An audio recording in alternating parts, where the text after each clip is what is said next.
everybody, it's Drybear. And if you haven't yet in Season 3 for the First Descendant, you need to be completing the races. There are 6 races on the Axion Plains map, and they give you a ridiculous amount of resources. So today I want to walk through all 6 of the races, some tips and tricks for it, some roles you might need and which bike to use, and just kind of talk through how to get them done, because some people have them done and some people haven't even, they're not even aware that they exist. There's also even more people that have tried to do it, but some of the timings on these can be quite tight, especially if you don't know how to get the most out of your bike. So realistically, doing these, I just did them I did all 6 of them this morning in about 45 minutes. We got all of them done, and for the total of what you get is 6 crystallization catalysts. These are fully cooked catalysts, not blueprints, not resources, fully completed crystallization catalysts. You get 6 of them, which is almost enough to fully finish out a weapon, which is crazy. 31.5 million gold and 3.15 million Kuiper, all for just doing this. And if you have the bike already, you can get it done in under an hour. So then what these are these right here. You'll see them by this like bike icon in Axion Plains as part of Season 3. They're called mobile energy monitoring because we can't call them a race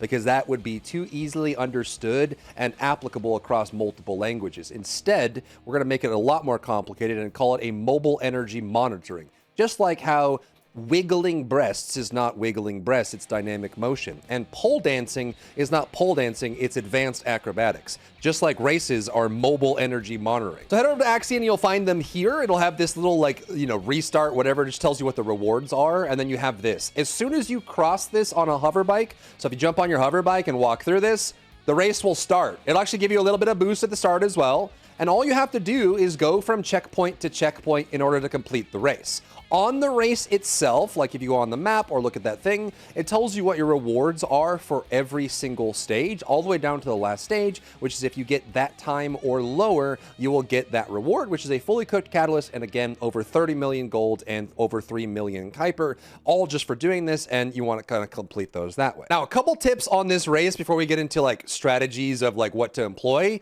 The big thing is that you will go through a series of checkpoints. However, these checkpoints will angle constantly from place to place, and unlike something like the racing quest you get in World of Warcraft where it's always on a road, this is just out in the open in a dried up ocean bed, right? So what you want to do is go from these checkpoints, but it's important to note that when you look at these checkpoints, pay attention to the way the cube is oriented and the direction the text is facing. So if you look at the direction of the cube, it's always flat on one of these faces, and the next checkpoint is going to be directly in front of where the text is facing, right? So if you go to the cube here, like if we look at it from this side, we'll notice the text isn't facing us, so the checkpoint's not going to be that way. And especially if the text is reversed, you know it's the wrong way.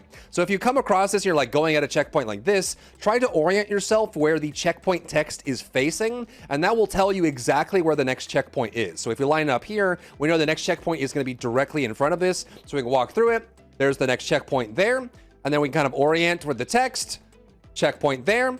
And you're also going to run into these little booster opportunities here as you go through. The green ones just give you a free boost for your vehicle, and the yellow ones allow you to jump up into the air. So you see a green one coming up here. When we hit the green checkpoint, it's going to go boop, and it gives us a free boost here. The other thing you want to know about the bikes in general is there is a camera effect that plays when you're under the effect of a boost. So if I boost now, you see that rushing white camera effect that it plays on my camera. That means there's a boost active, and it also lingers a little bit after the boost is ending. You want to pay attention to that because that tells you when you have a boost active, and also helps you feather your boost properly and also utilize these green boosts well as well. So if I kind of hit this boost, it'll force me forward as well. And when that camera effect starts to fade, you'll notice that the boost is falling off. And that gives you a good indicator of when you can manage your speed and how to manipulate the motion of your bike. So the greens give your bike a free boost without spending your boost meter, and the yellows will send you up in the air. However, huge caution here, you have to be careful with these yellows because the yellows kind of snapshot your speed when you activate them. So if I walk up to this very slowly and hit the bump, you'll notice that my forward travel distance is very small. It's relative to how fast you were going and what direction you were going when you activate it. So if you're going to use either you have 2 options here for the yellows. Either don't use them at all, or make sure you're boosting and going at the highest speed you can when you hit the yellow. So if we boost into it, you'll notice that the horizontal distance is way further. So what I see a lot of people doing with these races as well is sometimes they'll round the corner and slow and then try to do this, and you'll just get a lot less motion out of it, and it will end up being a time loss if you're not boosting through the yellow. Some of the races have a yellow on them where you jump over certain areas. You don't have to use them, but if you boost through them, you can get a nice time save. Next, let's talk about the bikes, because this is a big point of contention for a lot of people. What bike should I use? What I have to roll? What are the stats that we need to get the races done? Now, I haven't heard of anyone being able to complete the race with the base Glide 4 just because of the speed that it has. I have a feeling that it is possible. You're just gonna have to fight a little harder than the other two bikes.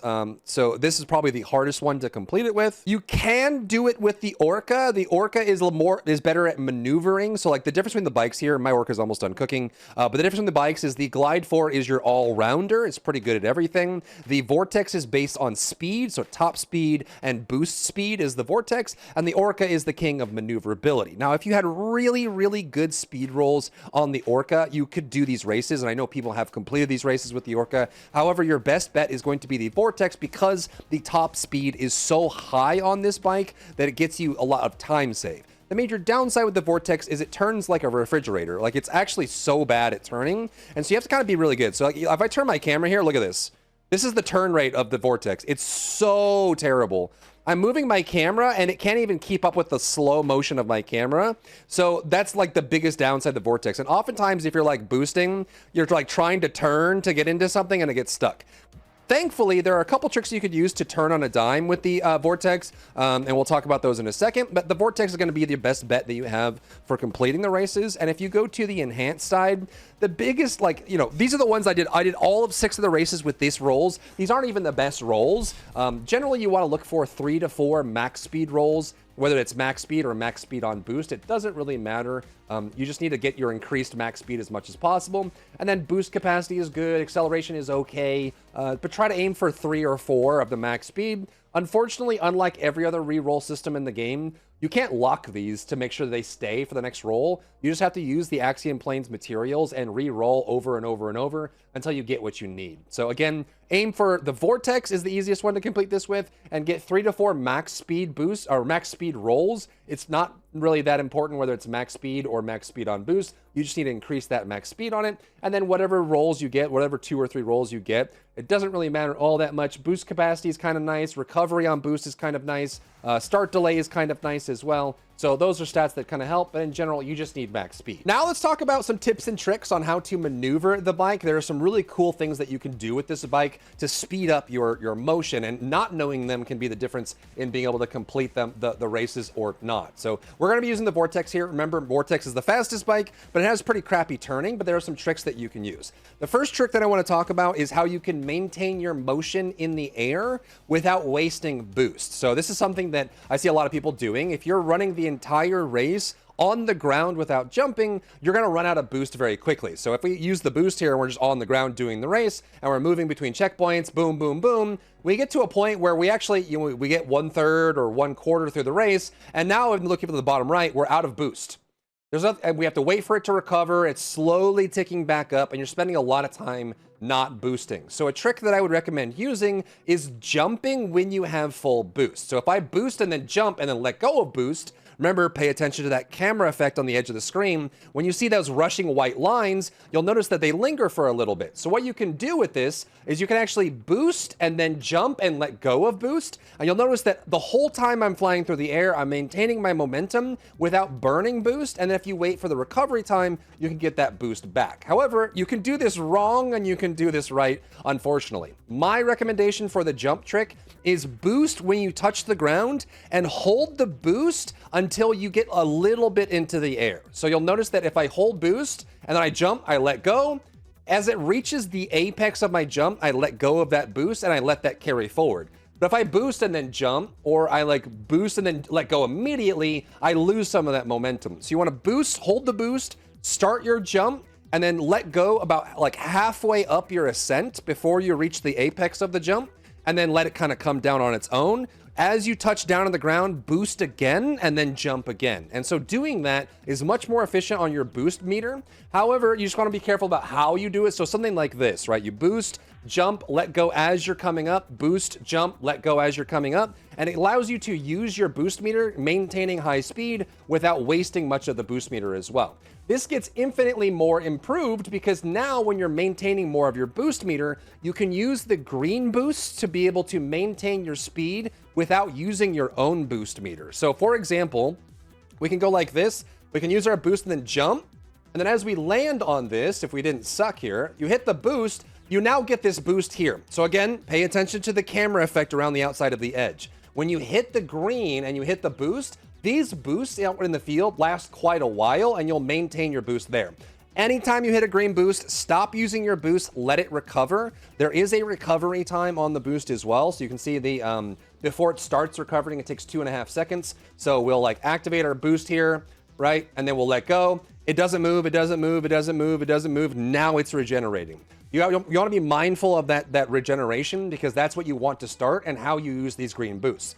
The next thing is about the green boost in general. Because the green boost time lasts for a couple seconds, you can use the same jumping boost trick by allowing the boost to boost you, and just as the boost is ending, jump, right? And so you'll be able to maintain ground boost from the green for free, and then right at the last second before the green boost ends, do the same jump trick, and then it fades, but you maintain your momentum to go further. And this allows you to allow your boost meter to recover naturally while you're making good use of the green boosters. So you can boost through here, then you can hit the green, let it run for 2 seconds, 3 seconds, then jump as it's ending, boom, and you'll notice that we got all that distance with a full boost, but in the bottom right, our meter was recovering while we were doing that. And that's incredibly important for being able to complete the race. So you're gonna hit this, let the boost go, as it ends, you jump, it ends, but you're still moving forward, your boost recovers, then you can use your own boost and jump that way. The next important thing, especially for the Vortex, is going to be being able to turn. So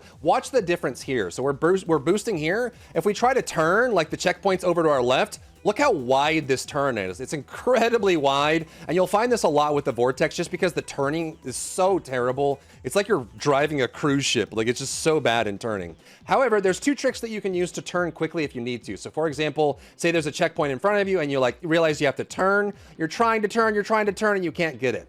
Because we're using the jumping trick, if you jump and then boost when you hit the ground, you can actually get a really insane turn rate. So you boost, hit the ground, and you see that? See right when I landed? So you boost, jump, boost right as you hit the ground, and then turn. You see that whoop, that little swoop to whoop?